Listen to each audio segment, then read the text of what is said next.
we got 5 o'clock. We're going to call the meeting to order. Monday, March 16th, it's a special meeting of the Easton Housing Authority. The purpose of the meeting is to conduct an executive director search and interviews tonight. Roll call, Commissioner Chrisanne Sheedy.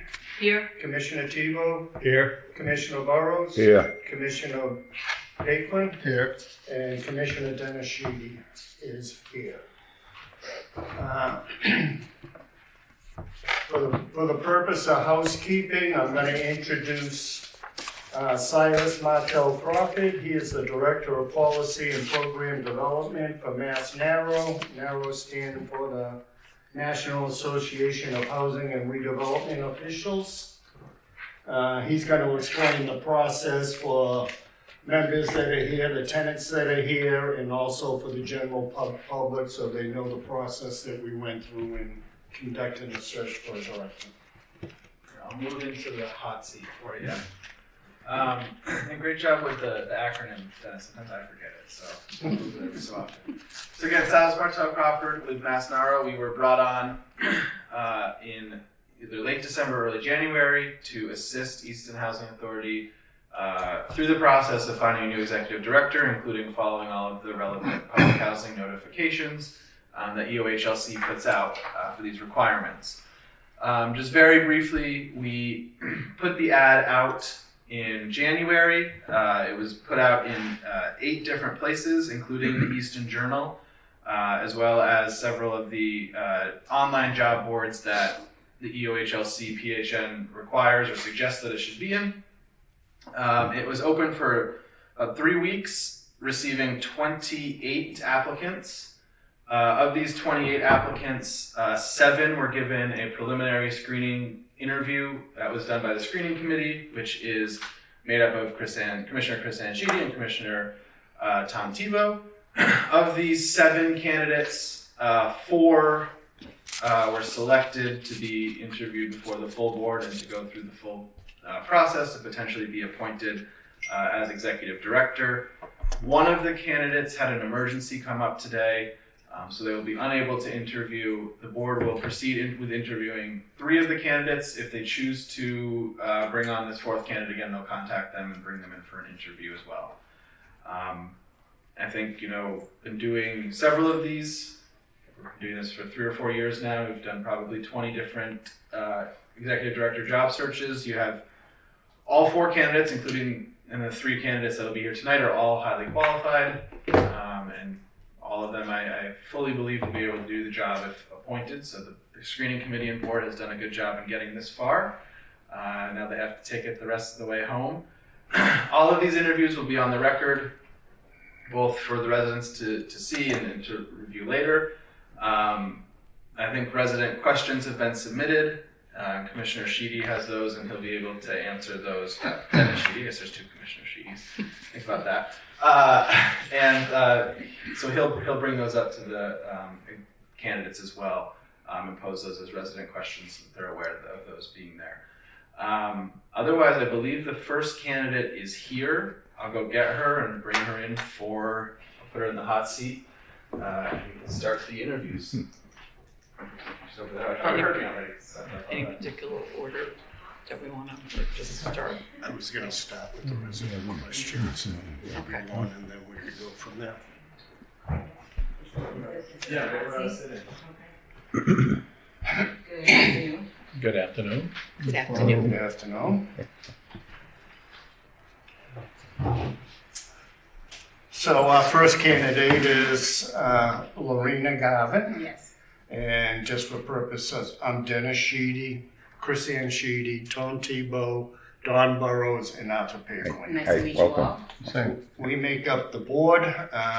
As you may or may not have heard Silas saying that the residents were offered the opportunities to submit questions. So I'm going to start with those, and we'll move from there. Fair enough. So whereas the majority of the residents living at Easton, Elise Circle and Parker Terrace are seniors, how willing would you be to work with the local council on aging? Absolutely. I think it's really important to make sure that the residents here are getting all of the services that they're in need of. And so I think it would be really important to have that relationship with them. Okay, and how would you utilize the talents and knowledge of the residents? Well, I think everyone has, especially with this population, everyone has had some type of professional background. And so everyone has a different skill set that can be utilized. And so getting to know the residents and understanding exactly what it is they could bring to the table to support the community would be very important for me. So having open conversation and dialogue with them would be important always.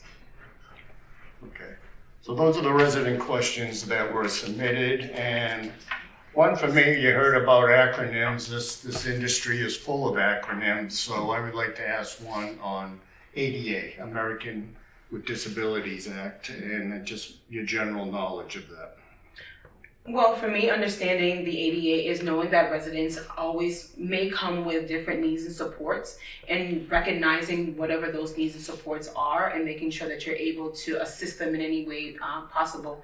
So for example, if someone's coming, they have either mental health or some type of physical health needs, maybe even just changes to their unit just to accommodate whatever their needs are. I'm well aware of what those standards are and what exactly should be implemented for those residents who come to you and explain that they have certain services that they're in need of or any changes to their units that may be required.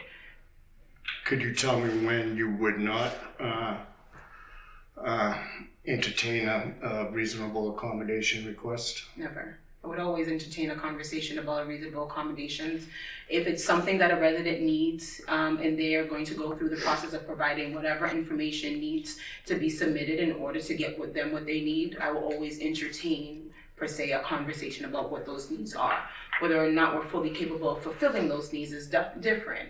And so if it's something like someone saying, hey, I need a clinician on board to come in, perhaps those are things that we can request for external services if that's something that they want to navigate. But I would always have that conversation and elaborate on exactly what those needs are. Thank you. You're very welcome.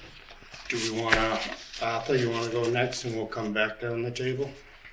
Yeah, I mean, one of my questions is, like, where do you expect to be in 5 years?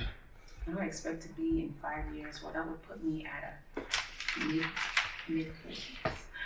Say that too loud. Professionally, I will say just in a good space, providing the service that I've built thus far, continue to provide service to residents.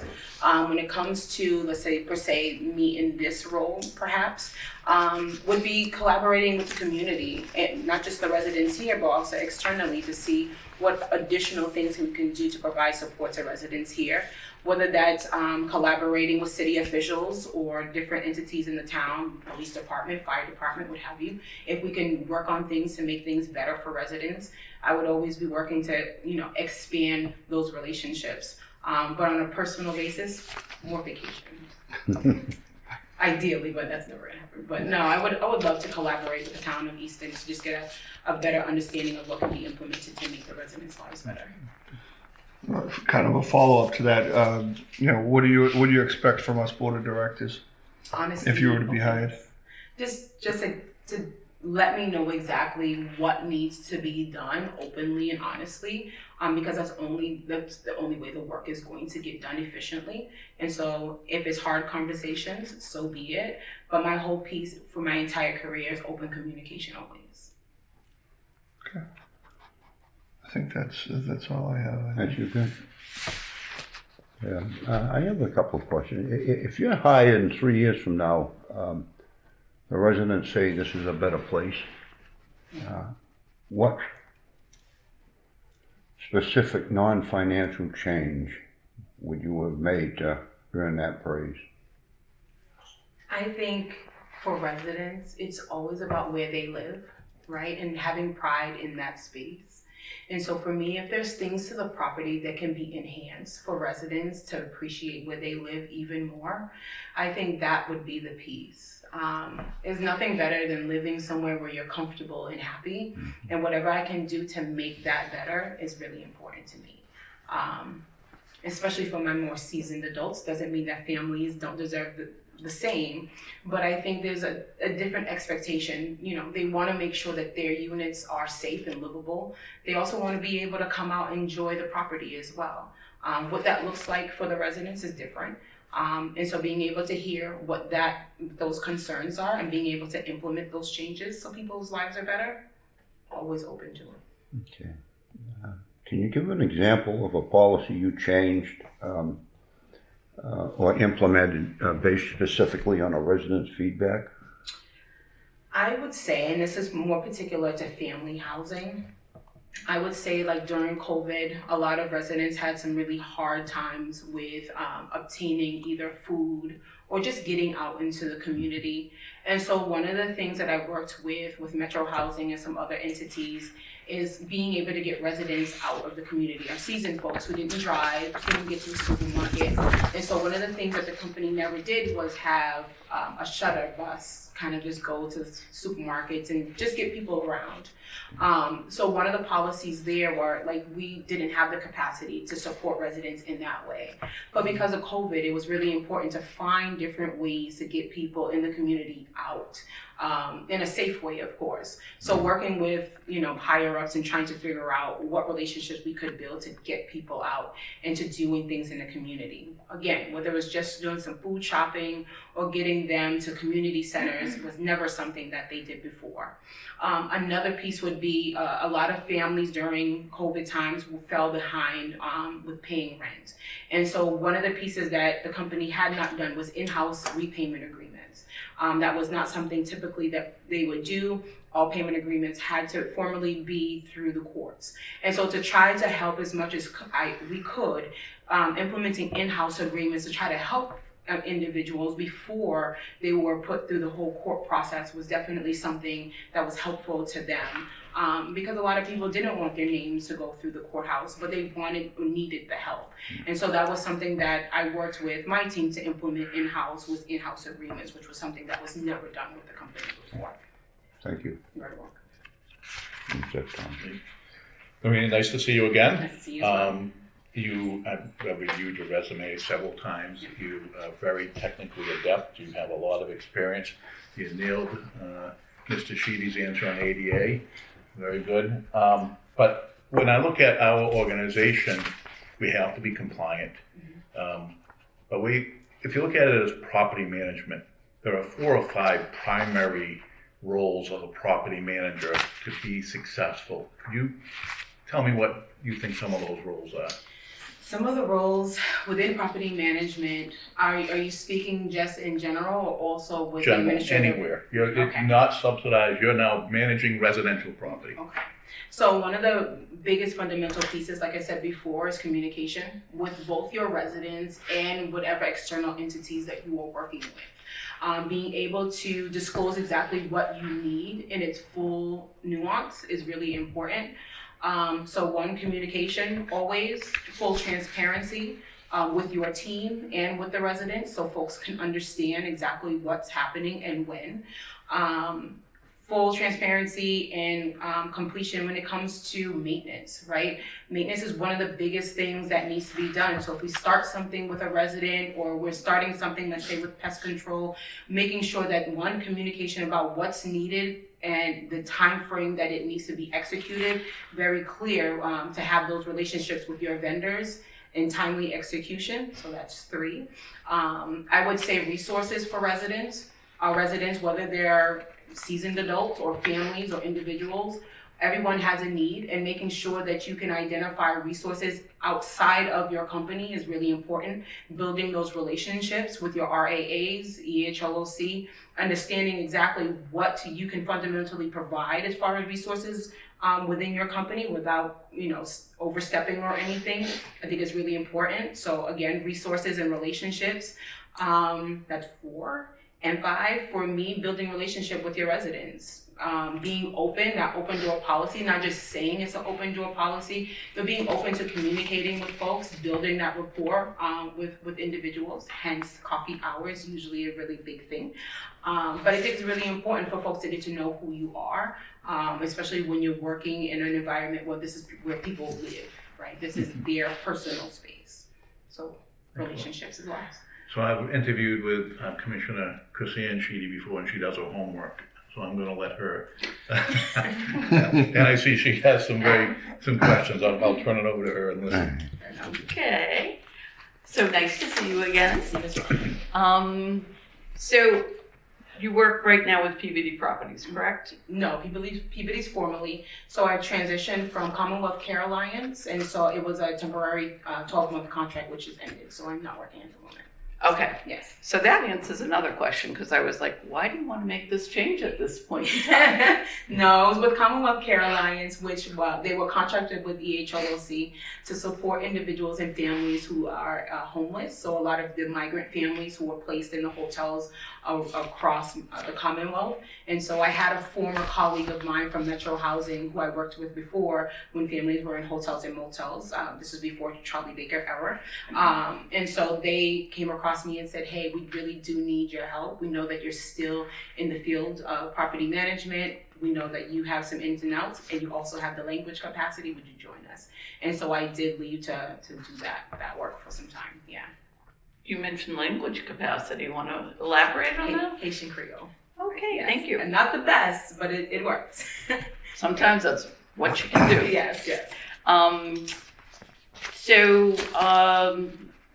What appeals to you about being an executive director?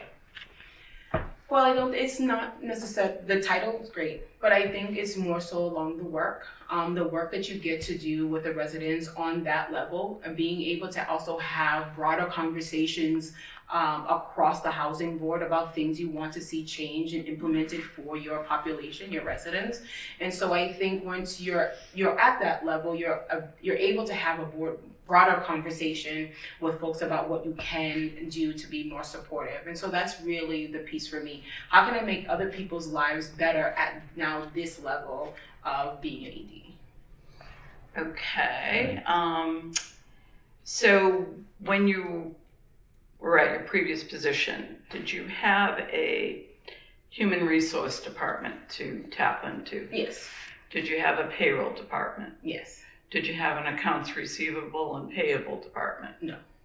So you The took care of. invoice, yeah. So when I was in the role of senior property manager, my job was to do all of the invoicing and payouts. Yeah, so I process those, as well as the resident receivable checks. So I process those as well. All right, how about in-house counsel? Meaning legal. Legal. So we had external. So we had external attorneys that we utilized. Okay. And no one in-house. Because in an executive director position at a housing authority, Mhm. that's all you. Understood. There's no HR. Mm-hmm. There is no accounts payable and receivable. Okay. There is no payroll. Okay. You're processing it, you're checking it, you're the one called on the carpet. If it doesn't add up, if it doesn't work, if it doesn't go down as it's supposed to, you're gonna get the call. You gotta figure it out. Yep. You gotta fix it. So, how does that make you feel? Fine. And I say that because previously I supervised a team of 40. So even though I wasn't the one in HR, right, still the things came to me and had to be filtered through HR. Yes, there was collaboration, but of course you were the first person that all of the things came to. If there's something wrong with payroll, they're still coming to you. Even though you know there's someone in accounts receivable to do the thing, folks still filter through you anyway. And so there's, yes, some differences there where I'm not the one now processing the end, but I've always been the one to receive all of the things that needed to be corrected. And so in that sense, I'm used to that. Okay, and am I hogging the time? Sorry. Yeah. Newsletter. Have you ever done a newsletter? Yes. Okay. Do you feel that to be useful, important? I think What's your take on it's that? useful and I think it's important. Now, does everybody utilize it? No, we would always love more people to utilize it, but I think it's a great way to communicate with your residents on a regular basis, and they do feel connected to the things that's happening on site. So I always think it's an important thing to use, yeah. Did you have a resident service coordinator that you worked with? Sometimes I did, sometimes I did not. So it just depends on what role. I would say Framingham Green, which is a 65 plus community, which I would compare to this particular population. We did have resident services, but again, I always partnered with her to get things done either way. There was always a partnership there. Okay, and did you do staff evaluations? Yes. every year? Annually. So we had, for those who are already in, had been there for some time, their annual, and then for any newcomers, it was their 90-day, and then again, of course, their 12 month. Okay. I think I'm good. Thank you for your answers. Are there any other questions the board would like to ask? You said vacations, where do you wanna go? You know, I'm still trying to figure that out. So I for all intents and purposes, my 40th is this year. So we planned one thing, and we're like, that might not work. But a Caribbean island, I don't care which one you pick, would be really nice at this point, because I see the sun is not trying to cooperate with us here at all. So, a little sun, yeah. And just one other thing, what do you think your best way in communicating is, verbally or in writing or both? Both. You feel comfortable writing? Yeah. Majority of the time, I love to have a conversation with folks because it's more personable. But of course, if you have to follow up with something in writing, that works too. Yeah. Is there anything else you'd like us to know? So I do see that my resume, and this is the piece where you're utilizing different systems to generate resumes. So I realize it doesn't spill out too much of my background. So my background professionally comes from behavioral health. So I started off working with youth in residential care, and that grew into me working with the families before children are transitioned into foster care, residential care. So I started off with behavioral health, which led into working with families in shelters, again with Metro. That then led into me working with youth who are transitioning out of foster care and seeking permanent housing. So I worked with Hopewell, where we provided youth aging out with housing, employment, and education. My role specifically was for building the portfolio for Hopewell, which was a consistency of private owners and management firms. My role there was to obtain units for youth as well as the unit turnovers. So I would hire private contractors to come in and do unit renovations. And that's a lot of times how we got landlords to want to agree to participate in that program, because no one is too keen on giving an 18-year-old an apartment.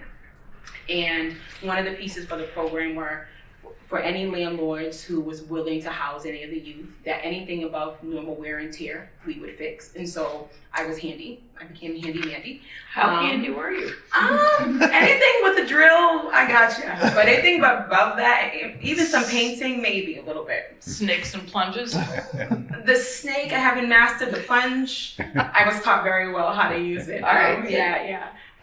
And so that is what led me into property management, because I know a lot of times folks will ask me if I started as an APM. I did not. That role in particular with Hopewell landed me into property management. And so that's where that piece started. So just to give you a little bit more of a snapshot of what my background looks like from behavioral health into property management, which that behavioral health background definitely helps, especially with a population like this, a lot of times to be able to hone in on some of the needs and concerns folks have. So that's, just wanted to add that. How long have you been a CPM? Is that in good standing? Yeah, that's still in good standing. PBD Properties, so 5 years. 5 years. I'm sorry, go ahead. I already said enough, you go. No, if there are any more questions. Oh, okay. Any major capital improvement projects you've worked on? Yes, so one of my projects transitioned from being a co-op into affordable housing. So that piece was a lot of work. One, not only working with the residents to get them prepared for what that looked like, because a lot of our residents weren't used to providing so much of their personal information when it came to tax credit. But one, preparing the properties for such a change, preparing the residents for such a change. So yes, transitioning from co-op property to tax credit was one of the biggest projects, and the work to those units was significant. So you got involved in the construction end of it as well? Yeah, to some degree. Not that you're hammering nails. But. No, so the executive, we did have a director of maintenance. She spearheaded a lot of that work, but of course, hand in hand alongside with me as well. Yeah. How many units? So that was 89 co-op units. Yeah. I'll shut up now. No need. Any other questions? Do you have any questions of us? So I guess for each of you, I presume that this answer may be different. What are you expecting from someone in this role, seeing that they would have to take on pretty much every portion of the site? So For me, it's overall knowledge of housing regulations, both state and federal. Adherence to those regulations, empathy toward our residents, understanding their needs, understanding the limited resources that you may have available to you in a housing authority, and trying to maximize that. That would be what's along the lines of what I would be looking for. okay.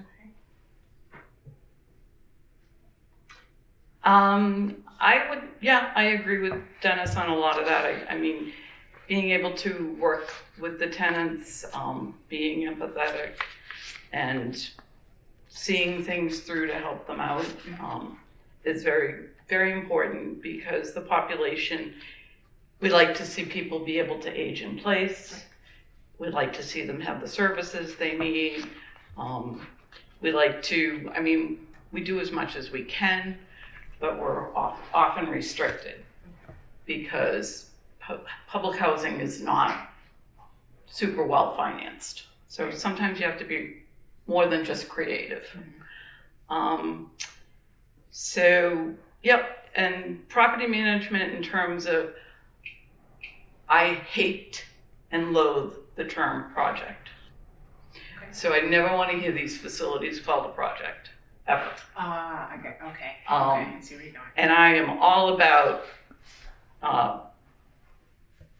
curb appeal, Yes, agreed. presentation, Absolutely. good flags flying, and trash picked up, and nothing looking unkept. Yeah. And that's where I say that a lot of residents take pride in the spaces that they're in. So whatever you can do to make them feel more comfortable, curb appeal is definitely on that list as well. Agreed. Those are kind of probably my strengths. By the time you guys get to me, there'll be nothing left. Keep thinking. I'll do it real quick, Lorena. It's reading, writing, and arithmetic. The basics. There's three areas. There's compliance. You have to comply.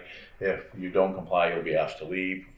Our funding agencies will ask us to ask you to leave.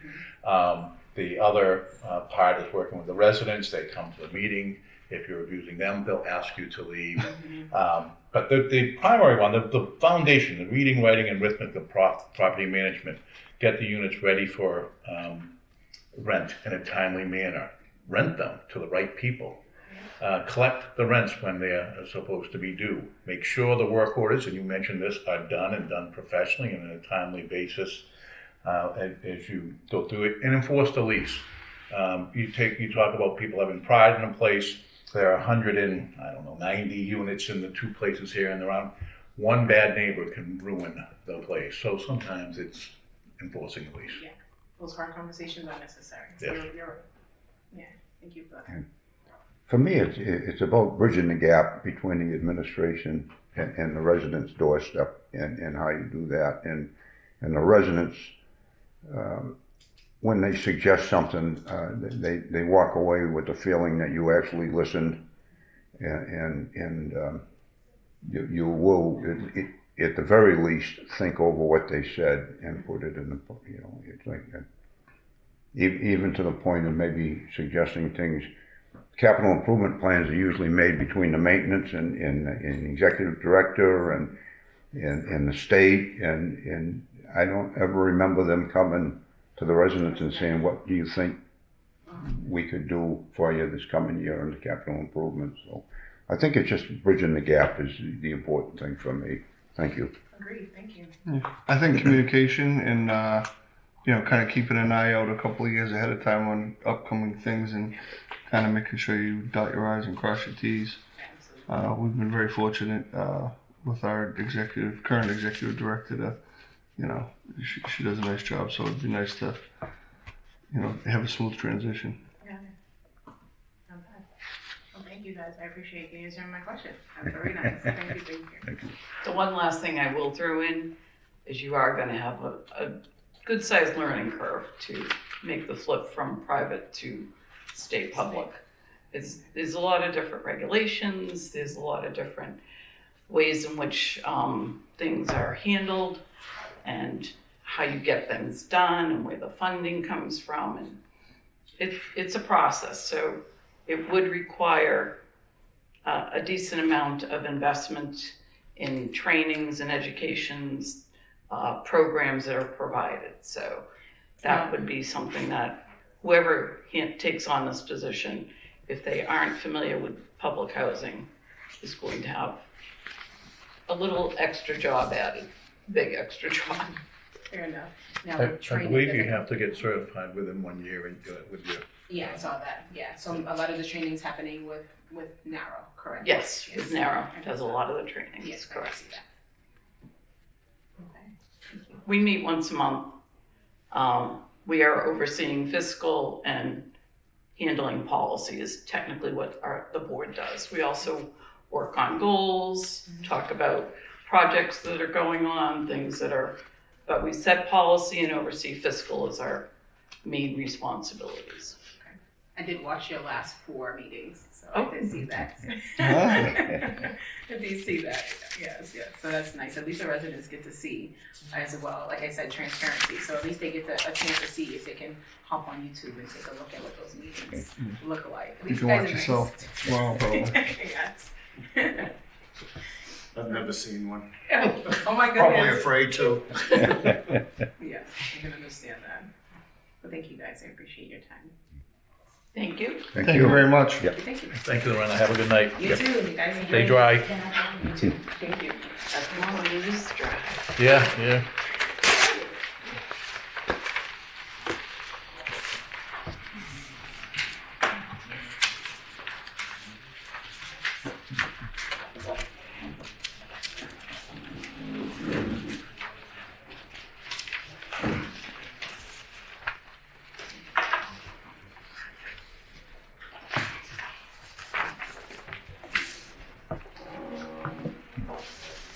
Is our next candidate here? Yes, I do believe so. Silence widow. Need her, I think I saw her. Stick her in.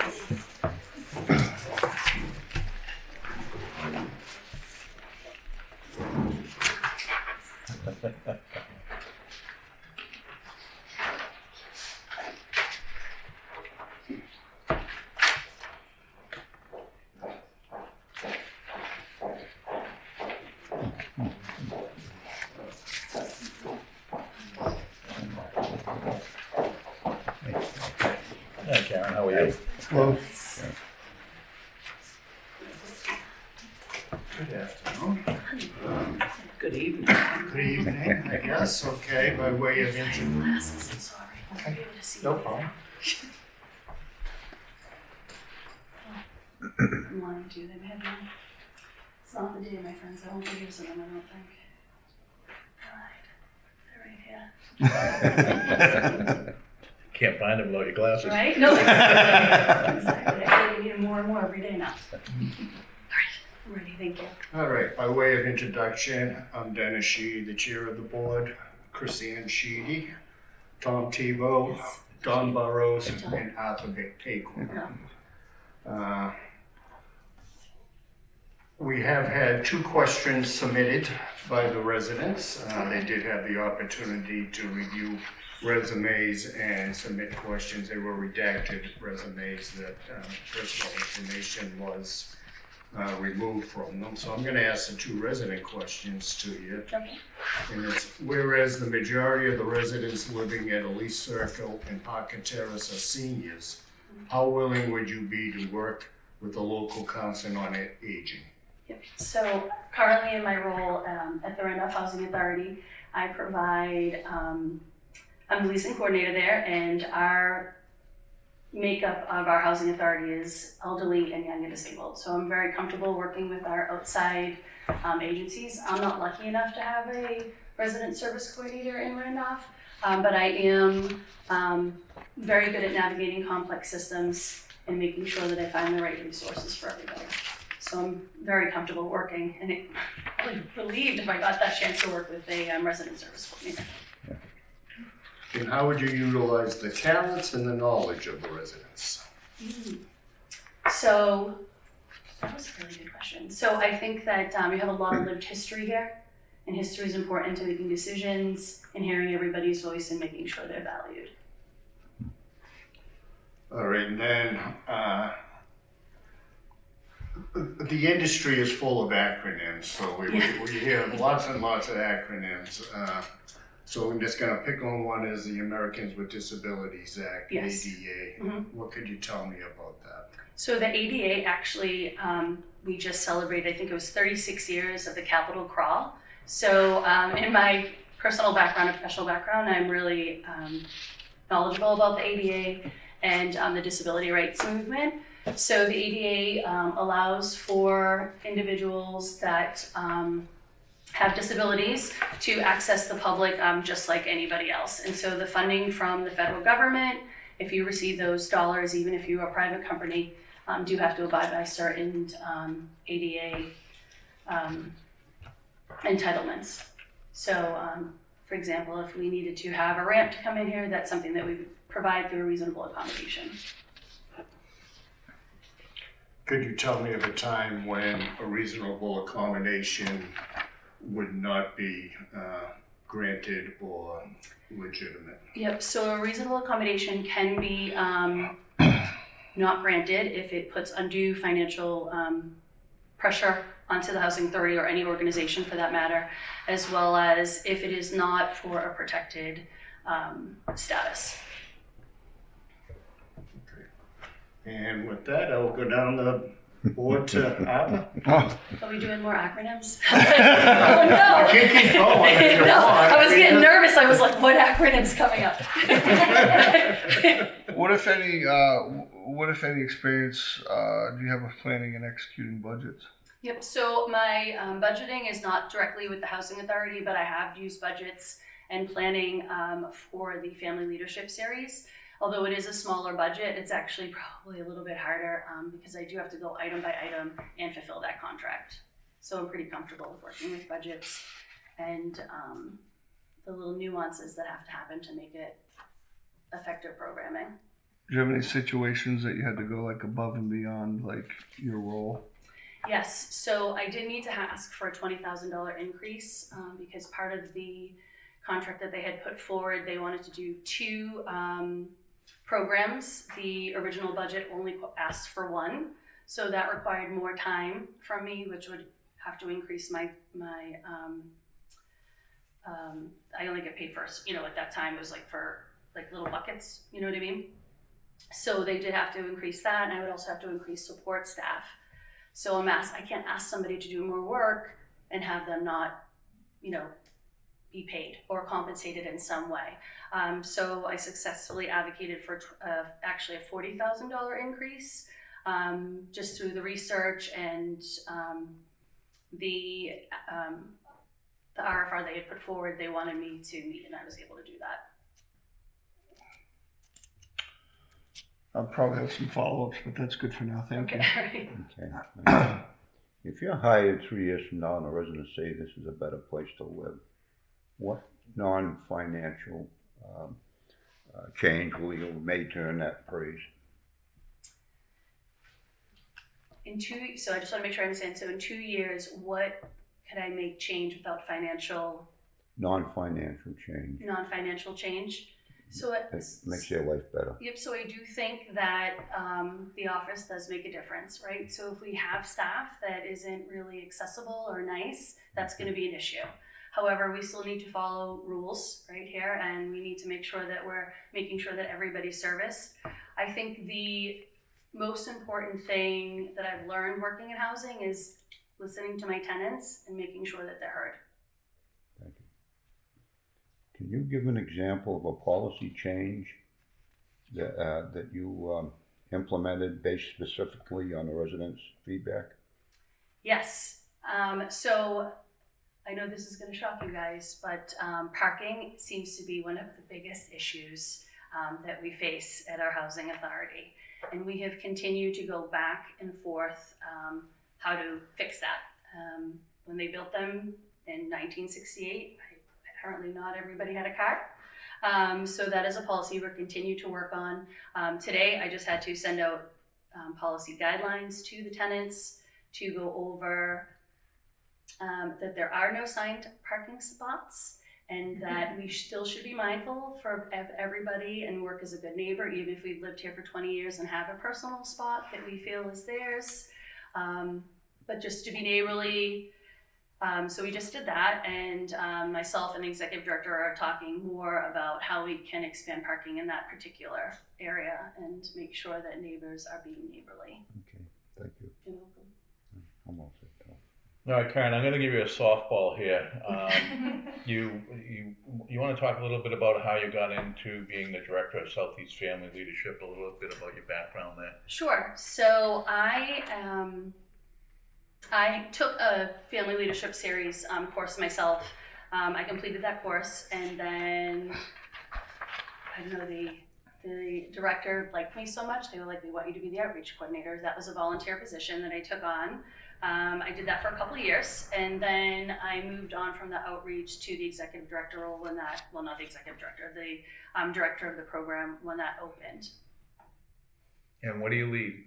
So I provide training to family members and caregivers that have a loved one with a disability. So we do leadership development, we do policy, specifically around state level change and town change. So if we're looking for a specific example of what one of our families would be doing, not only have they graduated from their Renfrew School Committee and state rep, but they've actually made significant changes with sidewalk repairs, going to public meeting and providing public input, which is huge for families that have loved ones with disabilities. Sometimes that's so hard to get there, and there's so much change associated with the disability. So we really just empower them to share their story, because parents and caregivers' voices should be heard when policies are being made.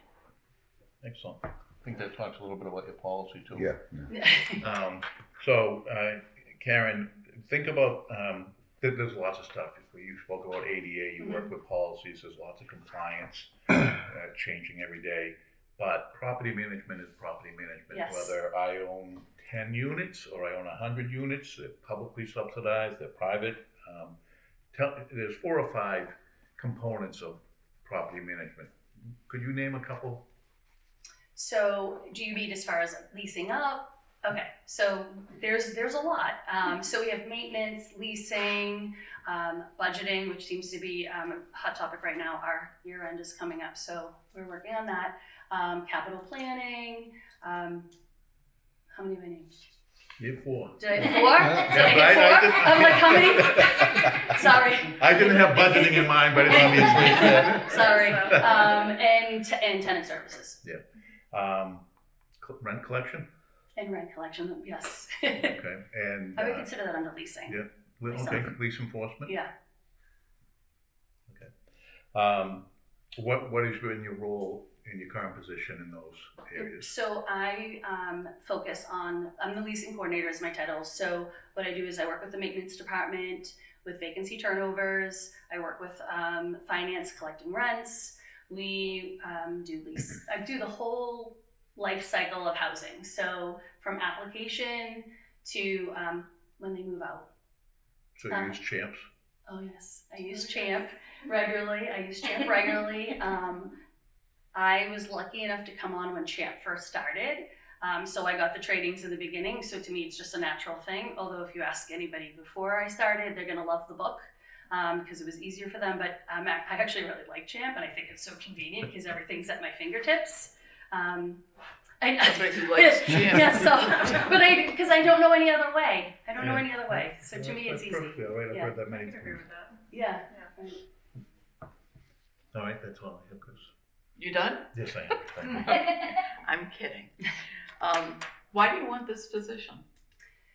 So you guys had asked me that before, and I was like, why not? It feels like a natural next step for me.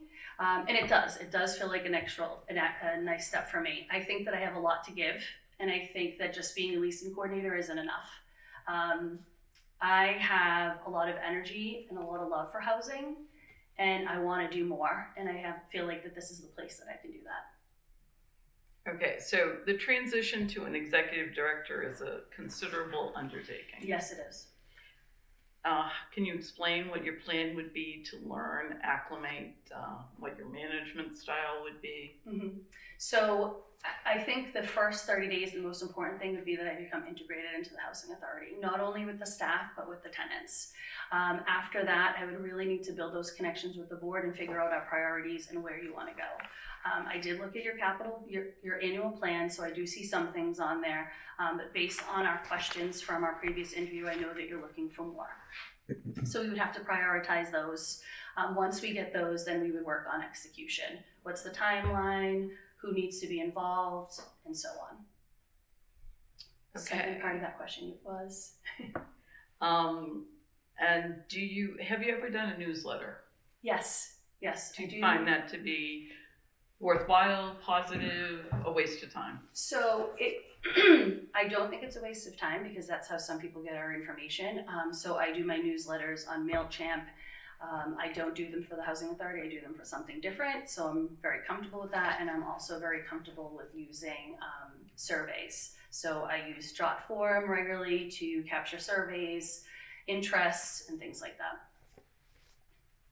Okay, and what is the biggest challenge you have faced in your current or previous role, and how did you overcome it? Oh God, I think the biggest challenge is telling someone they're not eligible for housing, or that has to be one of the hardest things to do in housing, is saying, I'm sorry, I can't help you. So that happens quite often. We will get applicants coming in, and usually they're mad at me for ASG, right? I did it. I tell them, you can yell at me all you want, we'll figure it out. You got to give me the information. So what I'd like to do is, if they're willing to give me their information, if I can look at their application first, because sometimes we think we're an emergency and we're not. And so when we go through that, then I have this little diagram that Champ provides us, and we walk through the priorities together, because they have to understand what the expectations are in that regulation. Once I can do that and show them, like, I understand that you're homeless, it has to be a no fault of your own, these are the guidelines, are you sure that this is what it pertains to? And they'll say either yes or no. And then severe medical seems to be another one that is really confusing, especially on our application, where it says, are you in danger of? That's really confusing wording to a lot of elderly and young and disabled. I mean, it's confusing to anybody. I wouldn't even say that. So I just tried to help them understand. But recently I did have to deny someone housing due to lack of rent payment. And even though I know they're homeless, if that happened at the Housing Authority, and for the Housing Authority to absorb that kind of money, they wouldn't be able to. They wouldn't be able to. And unfortunately, it was a recent history of that, not due to anything but that person's fault. So that was really difficult. So were they angry? They come back regularly to see me because they are unhoused. So And they're unhappy? Nope. I provide this person with lots of resources. Sometimes we heat them up lunch and he'll sit with us. He just needs a little bit of a safe place. So we do that, and we talk at length about places he's been for help. He has a very hard time trusting agencies due to his own personal experiences. So I have to remind him a lot, like, we're trying to help you, but I can't help you if you don't let me. So he's been doing pretty good at reaching out to the places that I contact, because he doesn't like to talk to them without talking to me first. So I do a lot of hand holding, because I do believe that when someone's coming and they're asking for help, they should receive it. Okay, I'm set. You mentioned surveys. Yes. Those go out to the residents? No, I haven't done surveys for the residents yet. No. They were in a different role. I've used the surveys. Okay. I was just curious. Yeah. How many you What- got back? Yeah. That's all. So, are there other questions? Just one quick one, and you don't have to tell me where you live, but how much of a commute would this be for you? 10 minutes. 10 minutes? Okay. Do you have questions for us? I do. Is there anything else you think that's not on your resume that you'd like to share? So, you know, I've been in the service. I was in the hospitality business for over 15 years.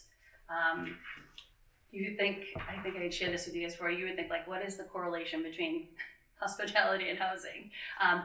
Actually, there's a lot. And that's really where I gain my skills to read people, exceed expectations, meet their expectations, try to figure out how I can make them happy. From there, you know, I really did just fall into that family leadership just from personal experience. And so I really enjoy that advocating piece for people. That fills my cup, that makes me happy. So when I had the opportunity to come to the Housing Authority and work full time at Randolph, I took that chance. I applied, I took that chance, and I love it. I love it. I love housing. I know that sounds weird, but I think what I really love, I think what I really love is the act of service. I love helping people, and that really fills my soul. And unfortunately, I will say, that used to be pretty standard, the good feeling you would get from being an executive Mhm. director, and I feel like we've lost some of that. As an executive director, you're not necessarily getting that warm and fuzzy anymore. Yes. No, So, you're not. Yeah. No, you're not. because you're executive director, so now you're the one Laying the law down. laying the law down. Yeah. How do you think that's going to feel? I feel okay with that. I think I am not scared of confrontation or conflict at all. I think that when you listen to people and you come from that place of questioning and helping them understand and you understanding, I think it can alleviate a lot of issues. Being truthful is the How would you most- bridge the gap between the administrative office and the resident's front door? How do I bridge the gap? How would you bridge that gap? So, I mean, is that a gap that we're experiencing now? Or is that just a hypothetical? Just hypothetical. Okay, because I was going to ask more questions, but that's okay. If you had a specific example, I'd be happy to answer that. But I do think it's important that you see me around, right? You see me active, walking around, looking at things, talking to people. I do have an amazing executive director at Randolph Housing Authority who has an open door policy. So we do get a lot of visitors who like to come in, talk to me, see what the day's going on, tell me what happened this weekend. We also do community events. That seems to be a big way to connect with our residents, but usually they see me around. How many units do you have in Randolph? So we have Approximately. 236. And you have, is it all elderly or family? It's elderly and young and disabled. Okay. Yeah, I have 11 vouchers and 23 DMH vouchers. But no family units. No family units. Further questions? I'm all set. Do you have questions of us? Yes. So I was wondering, the first thing I wanted to ask was, what's the relationship between the Housing Authority and the town stakeholders? So when I was doing a little digging around, I know that there was a housing trust here in Easton, and I know that we might not be at our quota for affordable housing. So is this something that you're looking to work on? Do you have a relationship with the town at that? Are you looking to expand that relationship? What does that look like for the board? Or have we not thought about that yet? Well, Chairman Sheedy sits on the, go ahead, you finish. I would say we have a good relationship with the town, with the various departments, being town hall, public works, fire and police. We do well with them. We work closely with them. Would be willing to entertain any opportunities that come. Right now, as far as I believe we're in safe harbor, we need 10%. And I believe we are slightly above that. It changes all the It time. though. changes, Yeah, of but course. as, as we have developments, Avalon, we have so many units there, but then they start to drop off. So it's always a challenge to bring more units on board. The town has supported us through the CPC Yeah. for several projects that we've managed to get done that really put this authority back in good repair and financial status. A lot of us have been around for quite some time, and when we first started, I think it was Danucci he did an audit of the housing authorities, and this one alone was like $6.8 million and needed repairs. So we've done a lot of work toward that as far as the envelope, safety issues. We have a current sidewalk and paving project coming up that you may or may not want to be part of. We just finished one in Randolph. Yeah. We just finished it. Those are always fun. Yes, so, it is. When you can't park here for the day, it's where am I parking? Yeah, ours was 30 days they couldn't park. That was. So I would say we have an overall very good relationship with the town. Chairman Sheedy Yeah. sits on the CPC Okay. and has for how many years? 17, 18 years, I guess. Short I time. sit on Affordable Housing Trust. Okay. So we have housing authority representation on both of those boards. And the town is usually pretty good to us and works with us. As far as the housing authority doing actually any additional developing or anything of that nature, it's really not something the state's supporting any longer. So everything that goes through Affordable Housing Trust is usually just, we find lots of land or we find a house that gets donated to the town or whatever, and we usually turn it over to Habitat for Humanity and they develop it. And so we're doing things to make that continually evolve and stay at our safe harbor numbers. But it's, when I sit on that board, it's just to kind of give an overall sense of what the housing authority does, what our capacities are.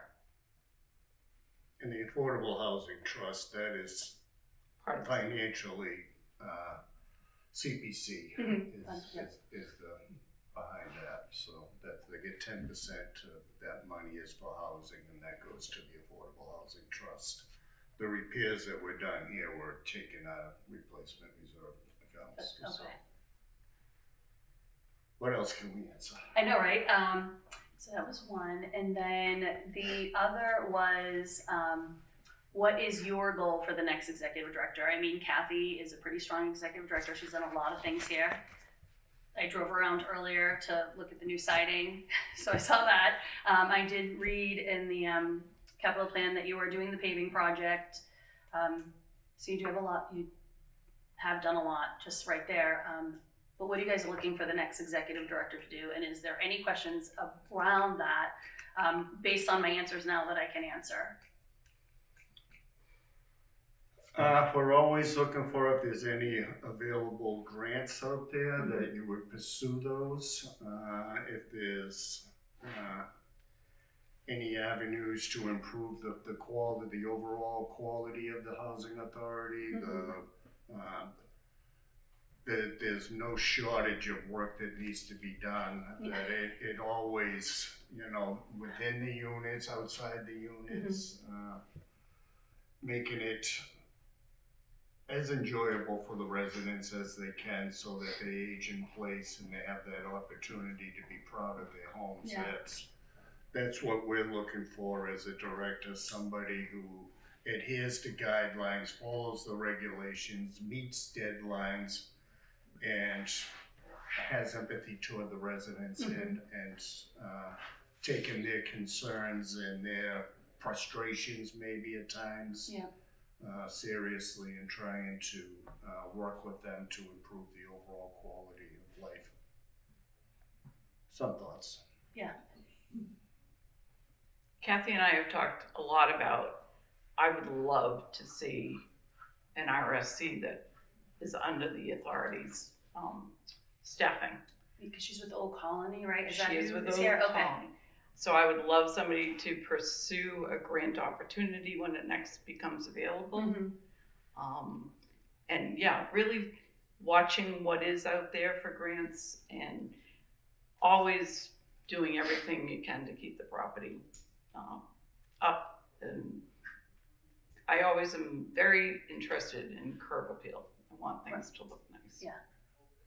I mean, it's their home. I get it. Correct. Yeah. So I'm like, I don't have to, everyone doesn't have No, to. I mean, no, if you but can, I'm I feel real like I'm just simple on going to this because there are things that we assume, you make things better, you get more grants, but you have to make sure that you're complying. Mm-hmm. I've been here when we've got calls from HUD and said, hey, you need to sit down and there's problems with your housing authority. Mm-hmm. You need to do the property management functions.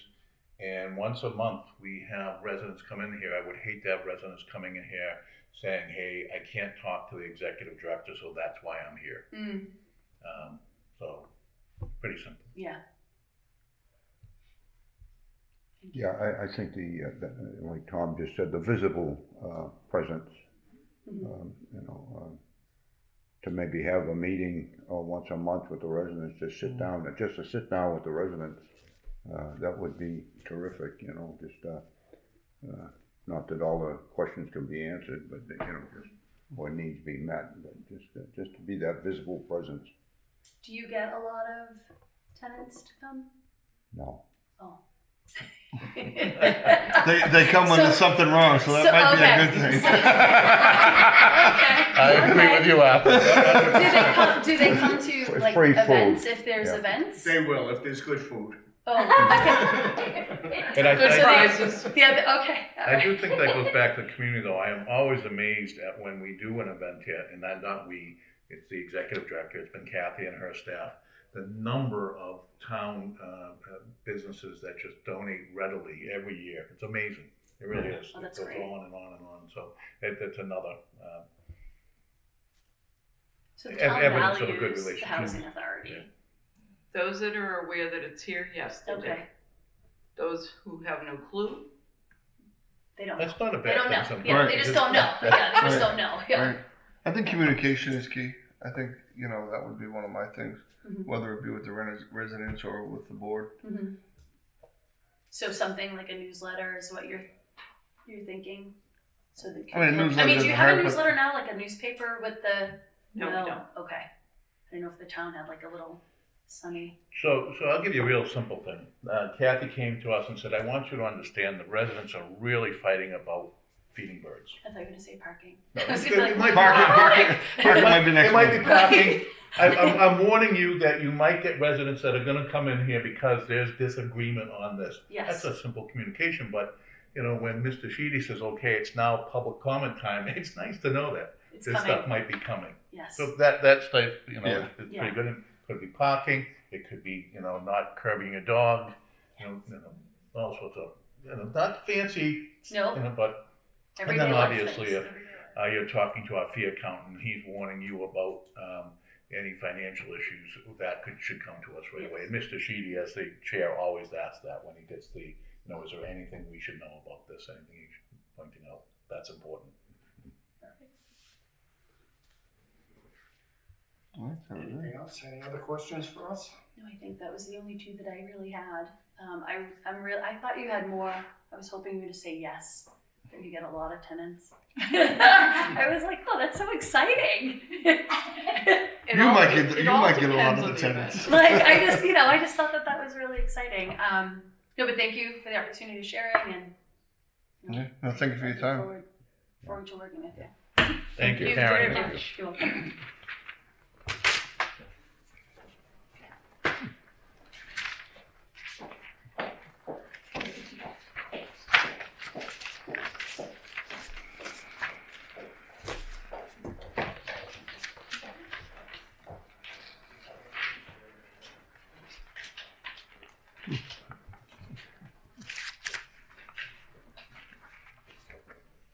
Hello. Good Hey, evening. good How are you, evening. Ron? Yeah, hey. Mr. Sheedy? Nice to meet you. It's Chris Ann Sheedy, Tom Nice to Tebow. see you. I'd stand up, but they didn't give me enough room. Don. Peyton. Yeah. Never mind, let's see. How is everybody? We're good, thanks, and you? We're good. It's Ronald Bonnie. Bonnie.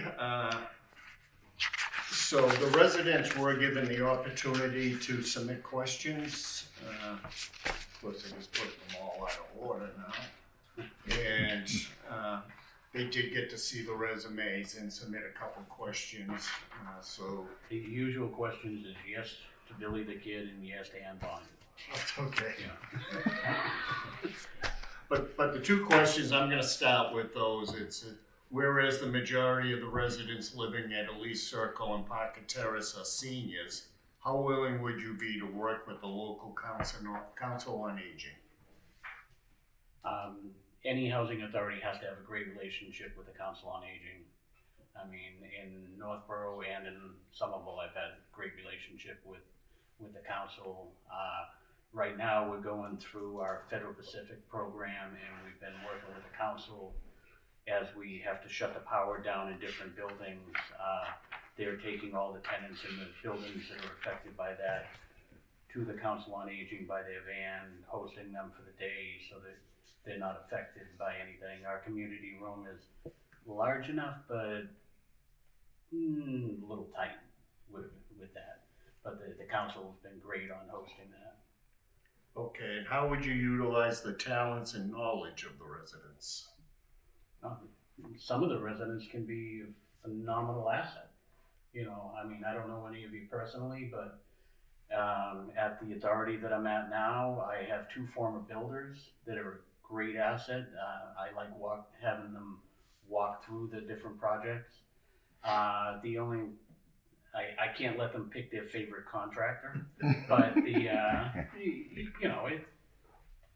but they've been invaluable. One actually happens to be an ADA specialist, so it's great when we're trying to make units more accessible and stuff.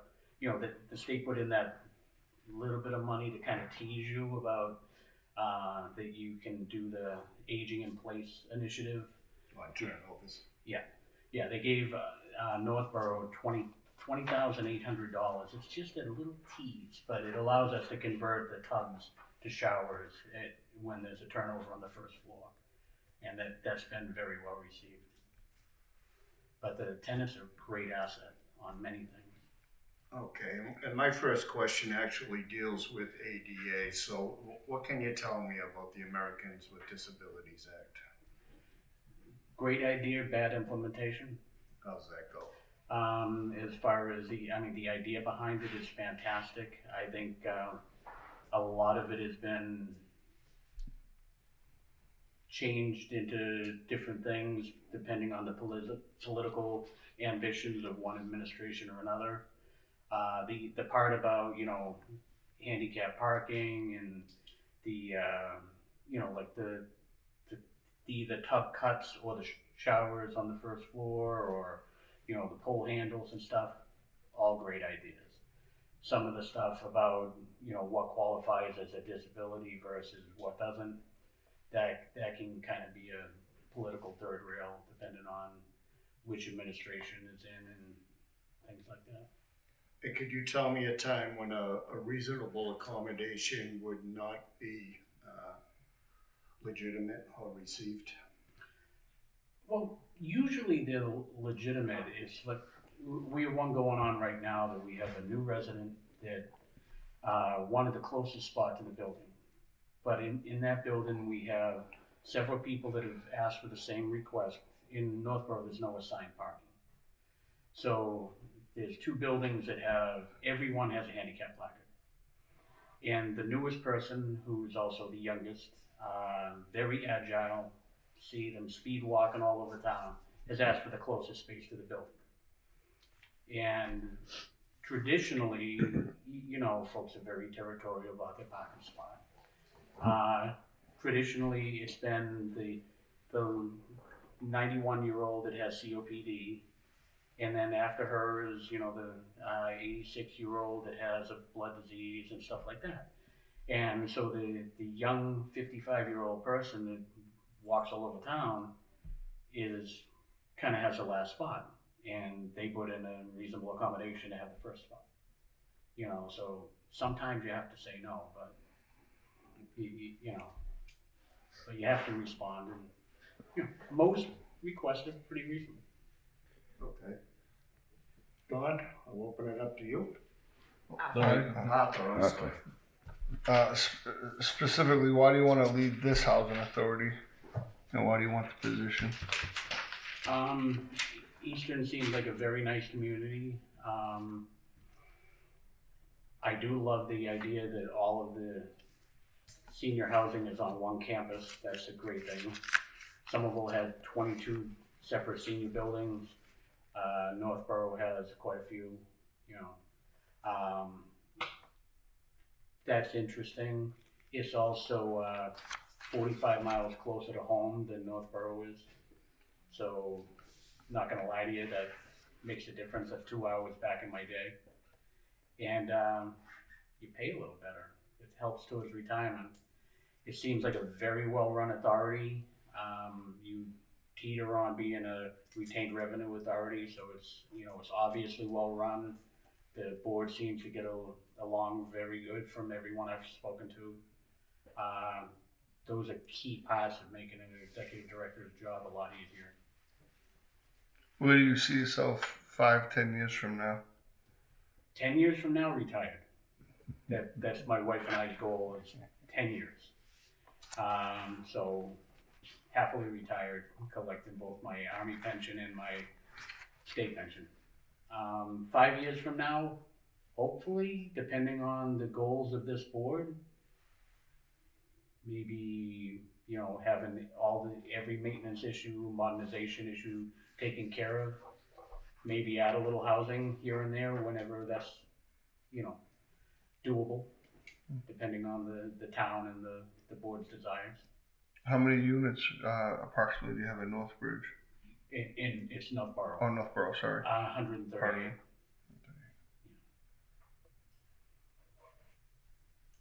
I think that was it for me. I'll probably have some follow-ups as the interview keeps going. Yeah. If you're hired, and 3 years from now the residents say this is a better place to live, what specific non-financial change will you have made to accept that praise? I think a lot of it is having an open ear to the tenants, and well, any human dynamic always has a couple of clicks here and there. Usually the majority tend to want similar things. So if you can accomplish that within the budget and within the frameworks, I'm very aggressive on pursuing grants and things like that. So if I can find outside funding to help with anything, that's obviously a plus. You know, so if we can accomplish it, you try to make it happen. Can you give an example of a policy that you've changed based on a resident's input?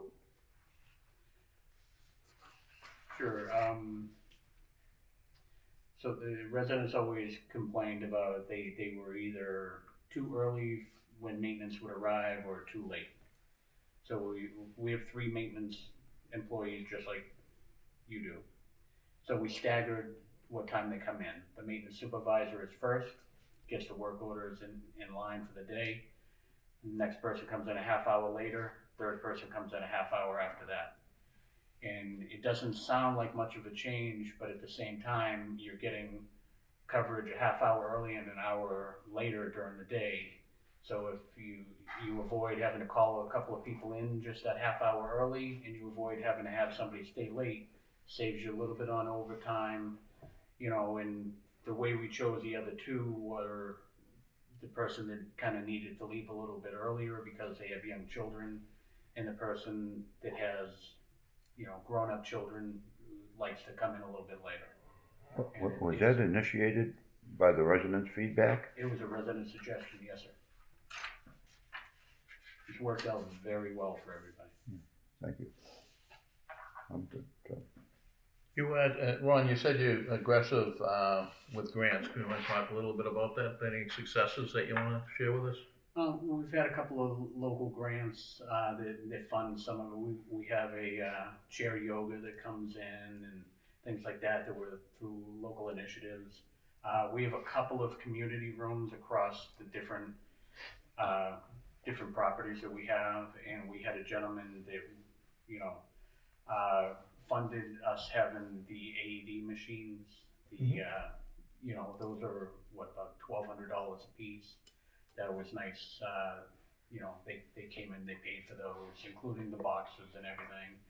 And they wanted to be in a great relationship as far as they donate a little money for our holiday parties and stuff like that. And after that, the vendor that they used also decided to throw in a Memorial Day and a Veterans Day dinner for the vets and things like that. So when you reach out, sometimes you get a very positive response. Yeah. Think about property management. I think you owned some property before, some residential property, privately. I remember from our last interview. There's 4 or 5 basic tenets of property management, basic components that you have to do on a foundational basis to be successful. What do you think those are? If you were just I'm managing a property, I have this, what do I need to do? You have to, number one, I would say, is maintain the property.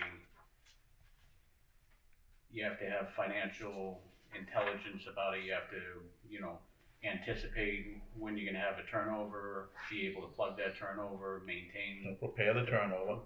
Yeah, okay. Maintain the property in such a way that you never let it get to the point where it's going to take too long to repair it. And, you have to try to keep your tenants happy, the city and town happy. There's a lot more than just the outside of the building that a lot of folks, unless you do it, you don't understand, the age of your plumbing system, your utilities can be critical, watching for any large trees or anything that could affect power lines, generators for additional service. This winter has proven winter maintenance is a major problem. Yeah. You're about to have a major sidewalk repairs done. If they're going to be cement, you have to watch what kind of ice melt you put on it to prevent spalling.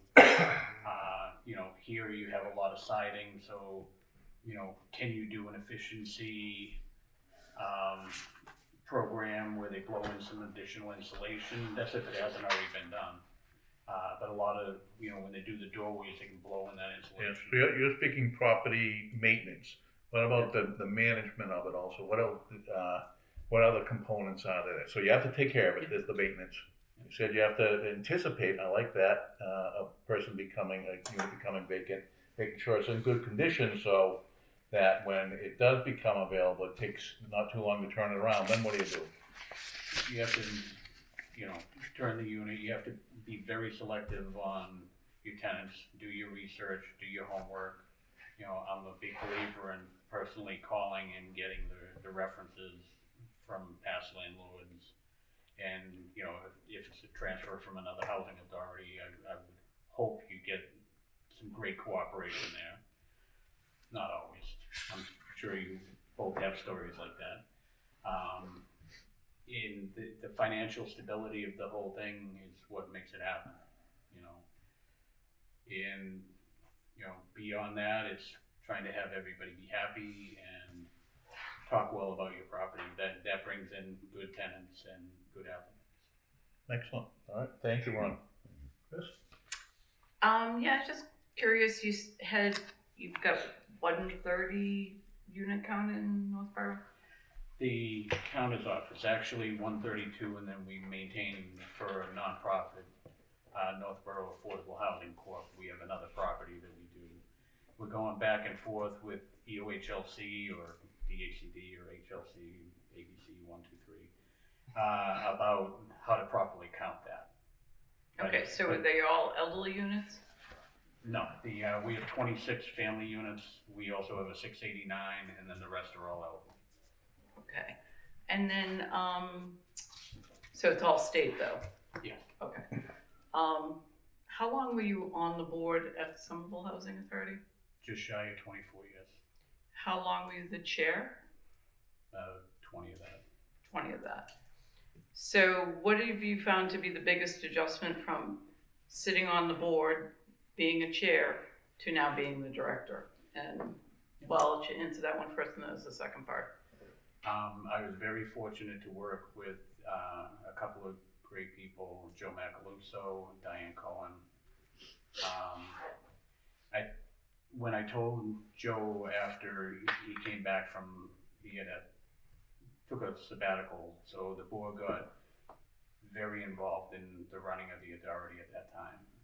After that, I was like, I think I'd really like to do this. This was very rewarding and stuff. So he let me take on a lot more of a role. I know it's not traditional for a board to, but he let me take all the classes. When the staff would be getting trained and updated on things, he allowed me to attend and participate and learn quite a bit. And I was able to sit down with some people and see, how the Section 8 program was administered, how the CHAMP program was administered. So when I got to Northborough, I was able to really hit the ground running and stuff, which was a great advantage. So what additional training or education do you think you need to continue in your director's role? I'd like to learn a little more about the Section 8 program. There's always more to learn, I'm a lifelong learner, and I think that's great for not just for the director, but also for the staff. One of the things I think that I'm very proud of as a board member in Somerville is during my tenure there, we had 24 people, including myself, that went on to become executive directors at other authorities. And because we always allowed them to train, to learn, to expand beyond where Somerville allowed them to stay, and a lot of them went on to become directors on their own right. Okay, so is there anything specific though that you'd like to set as a goal for yourself to learn that you think you need to be brushed up on? I'd say more on the federal system. Just the federal system, okay.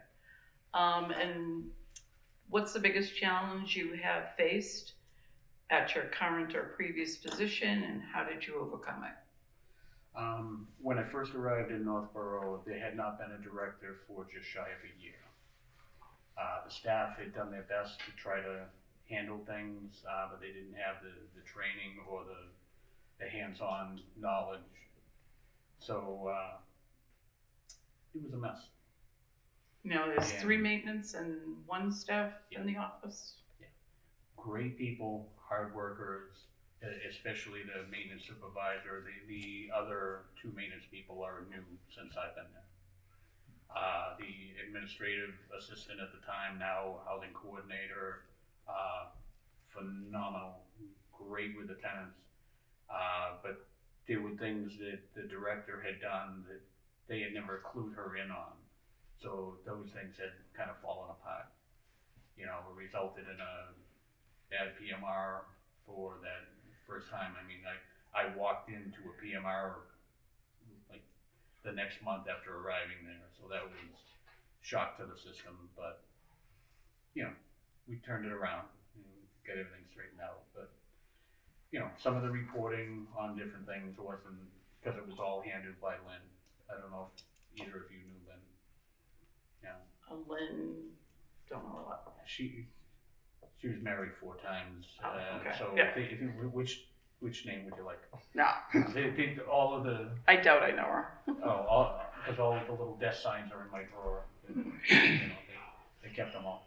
So, and have you worked with a resident service coordinator? We have. I think you have the same here. We have it to a grant, and with Springwell, it's a service provider, and we have one that comes in. They're 3 days a week on site between our 2 different locations, and then the other day they go around doing home visits off of our property. Have you ever applied for a grant? Yes, For which grant would that be? the coordinator grant. Oh, okay, so you did do the resident service coordinator grant. Okay, Yeah, there's funding out there, right, Chase? I don't think that grant's available right now, but No. it has been. It's not, but Silas might know better as far as, what our budget requests are. We always ask for more. Well, you two know that, you're both on the NARA board. We always ask for more, doesn't mean we're gonna get it. Correct. Especially with the DLS stuff that's coming down the road right now. I'm guessing some of our budget may get redirected to that. Yeah, well, we're always pushing for more resident service coordinator funding because I find it to be crucial. Oh, it is fantastic, keeping folks active and, it helps to keep folks happy, Yes, and aging in place. definitely. Okay, I'm good. You had mentioned a military background. Could you expound on that just a bit? Went in the service at 18 and came out with my I retired officially September 1st, 2001. And then I was called back in 10 days later for a couple more years. And that coincide with 9/11? Yeah. Okay. What branch? Army. Okay, getting better here.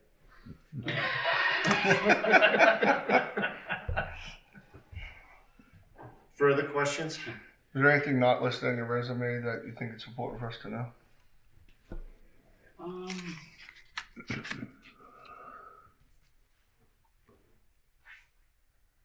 I try to get along with everybody, but even the folks that I don't get along with, I'm able to keep it professional and usually avoid major conflicts, which in some instances isn't easy. But, as long as you maintain your professionalism, if that's the worst I can say about you is that they didn't get what they want, I can live with that. Have a lot of coaching and mentoring experience. Not that I'm going to be mentoring a lot of seniors, but it is very similar to coaching young folks as far as being able to help people. And I've had a lot of family have a lot of senior issues. Hardest discussion I ever had with my father was taking his keys away, in his 90s. And, I have a mother that's aging, and, it's challenging to watch, but hopefully you can work with the families and make it better for everybody. What's your policy on, communicating with residents? You have to have an open door as much as possible. If I'm lucky enough to be your new director, people will notice that I'll be walking around the campus a lot, in and out of buildings, checking hallways. I do like to go on the inspections. I know not everybody does that. Get to know the tenants and they're a great resource. And, I know you only have, about 10 family units? And, so you probably don't have the family self-sufficiency program. We do not.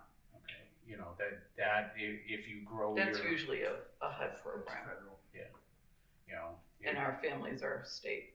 Okay, yeah, I do think the state should start something very similar. That is something that I've mentioned to Donna several times, and Well, if you get an RSC in, they should be able to do both. That was all I had. Thank you. Any questions of us? if this interview went well and you guys decided to hire me, a year from now, what benchmarks would you say would determine success for the first year? Well, there's a lot of benchmarks through the state, such as a PMR that you just mentioned you walked into up in Northborough. There's all kinds of reporting requirements, budget adherence and stuff that we would expect to be maintained at the current level. We're currently doing fairly well, if not, better than fairly well. We have a good staff, a diligent staff, both maintenance and administrative wise, that keep the authority running smoothly. We would like to continue that. We come in here once a month. There's usually several residents here. We open up the meeting to public comment at the very end. Most of them, general questions. There's no lynch mobs out there waiting for us, so we wouldn't anticipate seeing that. And just overall, you can usually tell if there's no tension. People are happy. People they're aging gracefully, and they're aging in there. They're aging. I hit a nerve over there, but they're aging in place, and they're happy to call this their home. If they're happy to call this their home, I think this board, that means everything to us. Other questions, with this right here, I don't have to weigh in at the beginning of the meeting. Every morning. Every morning. Yeah. And I'm here, it's good for 4 ounces, down to 4 ounces, so that's. As long as I don't have to, you don't have to. Yeah. Thank you. Other than that is, just so you know, Northborough is a retained revenue authority, so we're actually profitable. I know that, some boards like that, some don't want that. It does give you some flexibility, but it makes, it's kind of a fine line to walk. Yeah, Ron, we went into subsidy because of our water treatment plant. When I came on the board in 2014 or 15, we were under a consent decree order, and it took quite a while to get it done. So that's why it's there. To answer the question you asked, it's a well-run housing authority, so in a year it better still be a well-run housing authority. That's, and it's, I don't want to, we all want the exciting and sexy things. Well, the well-run housing authority, if it's done well, it's just kind of sleepy, quite honest with you. You might have parties going on and coffee and that kind of stuff. It's kind of sleepy. Earlier someone said, I think it was you, Chris, whoever, some people don't know we're here. That's not a bad thing, because usually they know you're here. It's because you're on the front page of the paper. Yeah. And not in a good way. Yeah, exactly. So, again, it's been, since Kathy's been with us and Michael before him, it's been pretty boring being, every month they give us the financials. The financials are fine, the audits are fine, the PMRs are fine. Every once in a while the residents get mad about it, a policy or something, we have to work through that. Stuff that as an executive director you'd see. Yeah. And other than subsidizing that water treatment plant, essentially a retained revenue authority. Yeah, I saw that in your book. Yeah. Impressive. So yeah, we just want to make sure that our AUPs, our PMRs, all that acronym soup is all good. The state's happy with us. The feds are happy. The less we have to contend with when we come in here each month, the better we are. Sounds good. Anything else? No. Guess we're good. All right. Thank you very much for your Thank you time. for your time. Look forward to hopefully working with you. If not, I'll see you at the next conference. Ron, nice to see you. Yep, thank you. One other question. If you were offered the position, and we were looking for a May 1st start date, is that in any way a problem? I think a lot of that would depend on how quickly Northborough can get one. I think, any executive director in our contract did ask us to give a 90-day notice. The difference is that Northborough is only a 32-hour-a-week position. So I could fluctuate that day off, because I only have a 4-day week, and come in starting with the next week to be able to learn and get up and up on everything that's going on. And then obviously I have a bunch of vacation time coming. I can kind of sprinkle some of that into as it gets closer to the time of actually starting, be in a couple of days a week to be able to get up and running with everything. Okay, good to know. Thank you. All right, appreciate it. Thank you, Ron. Thank you. Nice to meet you. Nice to meet you. Army also? No, no, I'm in family. All right. Nice to see you. Thank you. Thank you very much. You know the tree I spoke about? He fell down during the meeting. Did it? Yeah, on his house. Oh, God. He just called me. He's not happy. Oh, boy. Never fails. Shouldn't have talked about it. I know. Wow, You jinxed he it. sent me a picture Oh, good. saying it's getting more dangerous, but oh well. Nice phone call for a ride home. Yeah. Take a detour on the block. So we have a choice as a board. We could make a decision now. We could sit on it, And let it sink in a little bit, and reconvene. I think at the earliest that we could reconvene right now would be Tuesday. I know the Mass Narrow Conference, I don't know if that's a conflict. If it- I would, I don't know if there's any opinions anybody would like to share, any comments or thoughts? Yeah, I think she had a good question about, how soon can you start? If you start, I wish I kind of asked that of every candidate. I think Lorena said she was currently Unemployed, unemployed. right? Yeah. And I think where Like, is there Karen's any- not under contract. Right, it that's what I probably was isn't an wondering, yeah. issue. I know you notice you have a nice rating system here, Don. Yeah, I've already made my choice, so I don't need any more debate. I think, I'm torn between two, but I Yeah. think I got a pretty good inkling which way I would lean. Yeah, I love Karen's enthusiasm, and I agree.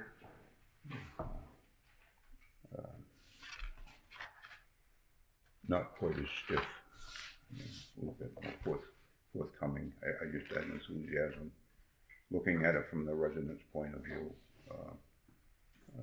and given her history of working with all of the grants and all of that legal stuff from the state, all of that stuff. I just, she does have 20 years of experience on that, so she's not coming in inexperienced. And just that enthusiasm that she threw across, I would, I'm certainly leaning in that direction myself, for whatever it's worth. If I was gonna lean one way or another, I would also go with Karen. I thought that she has the state experience, and speaking personally, coming from multifamily to public housing, there's a lot of similarities, but boy, it's really different. There's and they're not just minor little differences. There's a lot of, what you're required to do in public housing that you would never be asked to do in multifamily. It wasn't as resident friendly as resident, always looking out for the best interest of the resident, so to speak. So. I also like that she's 10 minutes away. I think she might be a little grounded on, kind of the neighborhood in the area. I asked that question, I'll be honest with you, because two of the candidates applying for us, one didn't show up, is because of transportation, because they're so far away from their home that they're trying to get closer. So, Chris, you have any opinion? I would concur with what's being voiced. I feel like Karen would be a good fit and has a lot of potential to really grow into the position. And I think she's had some good experience coming out of Randolph. And I'm gonna guess she does a lot for Nancy in Randolph. Randolph can be a tough authority, so I'm sure she's faced quite a few different scenarios. So if I remember, Kathy came from Randolph. Yeah. Same position? No, She Kathy was the the director. She She was was the the director. director, of course, yeah. She wanted to come home. Yeah, cause she got to negotiate. I think you can also tell that she probably does a lot for her because, you know, her ED is one of her references, you know, so obviously they work well together and, you know, in the housing authority. Silas, would it be Yeah. Narrow's job to check references, or how does that work? Yeah, do it one of two ways. We could do it, or there's one of two ways, right? So either we can do it, and we've done that before, or you can do it on your end. If you'd like, we can call them up, and You'll do the courier, correct? we can't do it for you, it's already. Okay, We have to Cory authorized agency. She just had a real sincere enthusiasm about it that, you know, just came across real strong. What's your gut reaction, Tom? So, Chris and I had discussed these before. I thought that Karen had the least technical experience, but I also, that's why I asked her the question when I called it a softball. He said, tell us a little bit about that. Mm-hmm. She does seem to have a passion for her work. You called it enthusiasm. She also has a network that she's developed that she would be working with local people. So I could certainly live with Karen. I do think she will have you used the term, there'll be a transition. Learning curve. You know, a learning curve with her. So I heard her say, you know, I'm working with this with the executive director. I'm working with this with the executive director. And I've been there before where you say, okay, I think this is good. I think this was good. I think this was good. Now you make the decision. You're the executive director. Yeah. That's the difference. And now everybody's mad because you made the decision. It's the executive director who made the decision. But that's part of the job, right? That's It's called putting on the big shoulders. I mean, I thought they all did a really nice job with the interviews, and I thought you guys did a great job of narrowing it down. And I think they were all equally qualified to a point. You know, I think there's just a few differences on my end. Working through the yearly budget, the operational budget and whatever, you get a lot of support doing that. I mean, you From the accountant. you're not on an island by yourself, so she's not going to be. Like Tom said, she might have to make the final decisions and different things. But there's a lot of support there. Yeah, the budget is one of the easier things. Now let me tell you why. They sit down with you and they say, the fee accountant does, these are your obligations. We know you're gonna pay this much for water, electricity, we know you have salaries, your benefits. Now you got about a nickel to Figure out what you want to do. that's flexible. There's not a lot of flexibility there. In fact, you know, sometimes they may say, hey, you have a couple $1,000s for some improvements, maybe some benches or stuff like that, but it's not big stuff. But we have an exceptional fee accountant too. Right? Yeah, he's good. He's detailed, very detailed. He's good. Very detailed. And advises the executive director in detail on a regular basis. And Dennis, when you and I worked with him, working through the Michael, when we were going through that, he was very good providing information to us. Because at the end of the day, he works for the board. Right. I mean, he looks out for our interests, Right. but You know, obviously our interest is the authority, so. our maintenance supervisor at Dan. He's pretty adept at you know, advising. You know, he's got a pretty good handle on the maintenance of these. Yeah, throughout the authority you have ECAT that's gonna help you with modernization projects, you have the fee accountant, you have Narrow that they have all sorts of trainings, and then HLC has, For the bigger jobs, say here. so there's plenty of support out there for them, and just having that state housing authority experience and to understand, have a basis for it, have that foundation, I think is really important, particularly going into a leadership position as a director. So, my thoughts.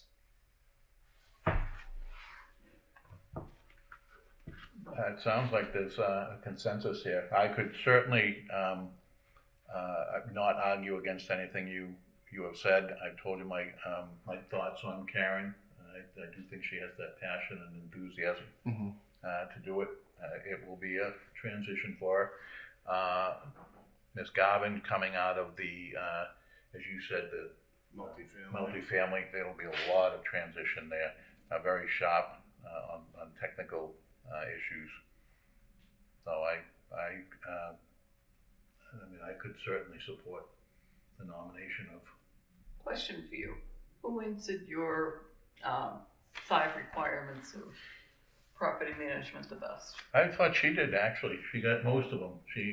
You know, that's, I love that question. well, we all want to do fancy stuff. We all want to do and It's the nuts and bolts that you get in trouble when you don't do the fancy stuff, when you don't do the pay attention to the foundational stuff, yeah. dotting the i's and crossing the t's.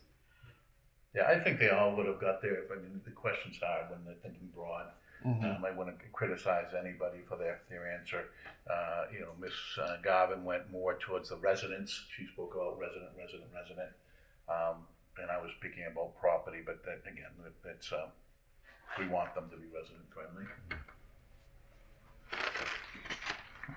Sure do. And I did like Karen or Miss Claudio's response when she said, because I've been there before, I don't know if she actually says it, but if you allow the person to vent on you, yell at me. Okay. Get it out. Now I've heard it. All right, let's go back and forth. And sometimes I see the biggest problem between staff and a resident is they won't allow the resident to finish their feeling.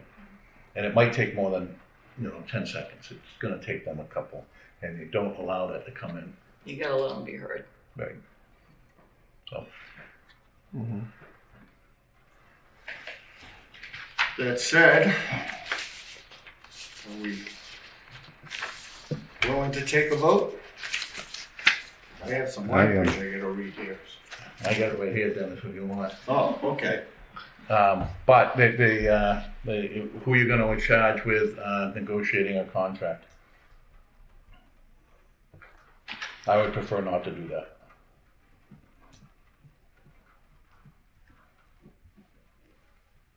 Don't look at me. They're ganging up. I was looking at you as soon as Tom started talking. He said, I prefer it, and I started looking down that way. It should be a 2-person committee, correct? It can be, sure. I would recommend Commissioner Christian Sheedy and Commissioner Pinklin. All right. So I'll make the motion. I move that a formal offer for the position of executive director be extended to Karen and Claudio, contingent upon them successfully passing a criminal background check, as well as our council reviewing and approving a 1-year employment agreement subject to the review and approval of the Executive Office of Housing and Livable Communities. The contract should conform with EOHLC's guidelines for executive director contracts, and the subcommittee appointed shall have the power to negotiate such agreement. I would also add that we would be looking for positive references. That's my motion. I will second that motion. We have a motion by Commissioner Tebow, a second by Commissioner Christian Sheedy. Any further discussion? And I could say that Arthur, I know you work, so I'm completely flexible, and we can definitely make something work. Yeah, I just don't think it should be Sheedy and Sheedy's. Yeah, as long as she doesn't mind putting up with me. But completely flexible. That's the one thing about working for yourself. We'll figure it out. And that's not in an open meeting, so, right? No. So, we have a motion by Commissioner Tebow, a second by Commissioner Christian Sheedy. Any further discussion? Hearing none, roll call vote? Yeah. Commissioner Pinklin? Yeah. Commissioner Burrows? Yes. Commissioner Tebow? Yes. Commissioner Christian Sheedy Yes. and Commissioner Dennis Sheedy is a yes. So that's a unanimous decision. Thank you. If I could just make one comment, we went through this process, Commissioner Sheedy and I really want to thank you, Commissioner, for all the work you did. You did plenty. And the reason I said I would prefer not to do this is I found that I have been lacking the time to spend as much as I should have. So he bailed my butt out a couple times, and I appreciate that. So thank you very much. You bailed my butt out as well. No, it was, but thank you very much, and I'm looking forward to working with Ms. Claudio. I am as well. All right, with that, I would entertain a motion to adjourn. So moved. So, Third, fourth. Second? He seconded it. Okay. I have a motion, I didn't hear that. I Motion didn't by either. Commissioner Christian Sheedy, a second by Commissioner Burrows. All in favor? Aye. Opposed? That is unanimous. Thank you all very much.